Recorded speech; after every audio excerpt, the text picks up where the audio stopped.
Before show you very interesting table, let us see verse of Rabbi Kessin about what happened when Messiah comes and how to bring him. Okay, how to bring him. This is what we are going to try to show in the table, very significant table.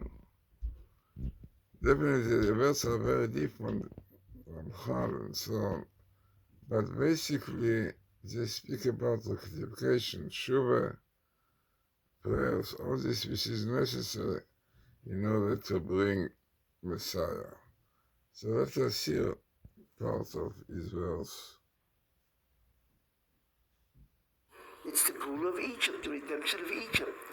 So God is saying, you should know that the last ruler, or the real ruler, which obviously we're looking forward to now, right, will be like the first ruler. You see, what does that mean? That means we're going to see the power, the might, the glory, and ultimately the majesty of God, which now is incomprehensible at the final redemption, right? That's what we're looking forward to. It's not where God all of a sudden, here I am, right? No. We're going to see, here I am now, God, but what God is, His absolute majesty. He has a level of being and authority that's unfathomable. That's what we will see at the redemption itself. And that really is a very important idea. Now you understand why it says, Vayamidu B'Hashem of Moshe Avdai. It took Yamsuf, it took the view into the spiritual worlds before they knew, without a doubt, that God is. And of course, if God is, the Moshe who directed all the Makkahs and who speaks in his name and so on, obviously is his servant, who is representative. Now, we could ask ourselves, okay, what does it take to bring the Mashiach? What does it take to start the process of redemption? Because the Messianic process is not just a Messianic process. We're not waiting for the Mashiach specifically.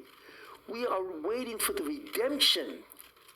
The redemption is a process much greater than the Messianic era. You see, that's what people make a mistake. They think that the real thing we're waiting for is the Messiah, which is, of course, we are. But that's not the full story. We are waiting for a redemption itself. You see, and like I said, what is the redemption? And I can actually tell you what the steps are. One, it is the end of the exile. That's step one. Where evil is destroyed, and the Jews are no longer subject to any type of external force at all. You see, there are no nations that will persecute the Jews. That's gone. On the contrary, the nations of the world will run to serve the Jewish people, because that's where you can access a divine presence, you see. So the end of the exile is step one. But more than that, it will end the eternal exile. And I will tell you something which is very important. People make a tremendous mistake. On Tisha B'Av, which just passed a couple of days ago, people don't understand what the real exile is. And I'll tell you, that will end also, and that's part of the exile.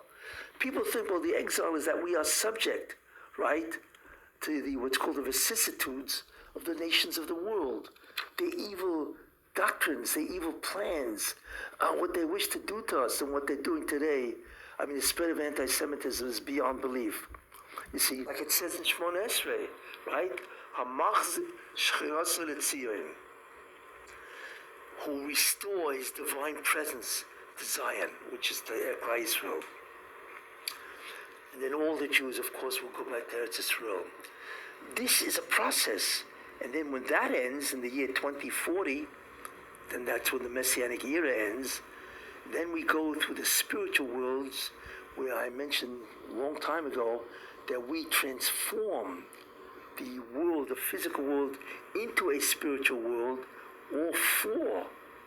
We go to Asiya, we transfer Asiya, it becomes, it's called Zikuch, purification. It becomes Yitzira, and it becomes Bria, and that turns into Atzilus. And then from Atzilus, which is the fourth world, turns into Olam Haba, which is called Olam Haba, or Odom Kadmon. That's where we have to reside, right? And it is in that world that we can connect to the real Ein Sof, right? Which is an attachment to God that we have no comprehension. That's called the Geula, you see? And the Messianic entry is only part of that. That's what's going to happen by the last redemption. And the truth is, that's really what happened by Egypt. When they received the Torah, they received God at that, in the process or the job of the Jewish people, which is the tikkun, the rectification of creation, has to be complete. And Rav Moshe Chaim Luzzatto calls it the tikkun hakloli, right? The tikkun hakloli is the divine or the total rectification. Well, that has to happen. That's the job is complete, to bring God back into creation. And we do that through either mitzvahs, tshuva, repentance. Now let us see the table,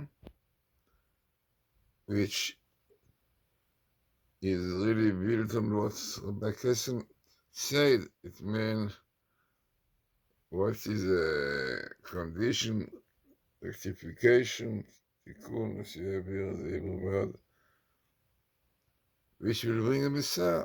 So you have here, many the Torah, Mashiach yavo, that Messiah will come. So here you have the word, atna, the condition, that Mashiach, the Mashiach in black, that Messiah will come.